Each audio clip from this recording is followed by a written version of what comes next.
အော်ဘသူများလဲလို့လူတော်မားတဲ့ဦးချောင်ကြရဲ့ဘာတရင်ကိစ္စပါလို့ကြပြအတင်းနှိတ်ချလာတော့ ဒီကောငါလည်းမင်းတို့တပိကြကြလေးလာပြပြောတာကွာ အေးစေတဲ့ဘောမို့ဖြစ်ဖြစ်ပြောလဲရပါတယ်ကွာအရင်ဆုံးတိုင်းပကလုံးကင်ပြီးအပန်းပြေပြောက်အချမ်းရည်တောက်ပါအောင် မင်းကတော့ကွာစကားပြောလိုက်ရင်ကာယနှစ်ပေမပါရင်မပြီးဘူး ကာယနဲ့ဘေကိုရှာချမ်းဖွေးဆိုတာမဟုတ်ပါ ကဲလိုင်းကိစ္စကရင်ပြောပြကြကွာဒေါ်နောက်ပိုင်းဖော်တော့မသိရမဟုတ်လား မထုဆက်ခင်းတဲ့ဦးချက်ပင်ရဲ့သားကြောင်မဖင်နှန်းနဲ့မောင်လာဒေဆိုင်ရဲ့ညီ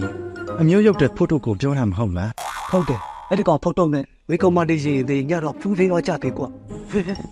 ရင်နဲ့မိဘတွေပဲတော့ဖော်တော့တဲ့ဘောင်းတူလို့ပြောတယ်ကြားတယ်ကွာ ကြောက်ဦးလေခွဲဆော့ချူလေးနေဆိုတလို့ယူချုံမရအပူလုံးချွားအောင်တမင်စိမ့်ကပြတဲ့ရင်သိမ့်မသားမရဲ့မဟာနဖူးပြောင်တဲ့တနအယူကောင်နဲ့တွေ့မှာတော့အခုလောက်ဆိုငါချစ်သူရင်သိမ့်တယောက်ဖင်းချင်းလောက်ပြီးထင်တယ်ကွာ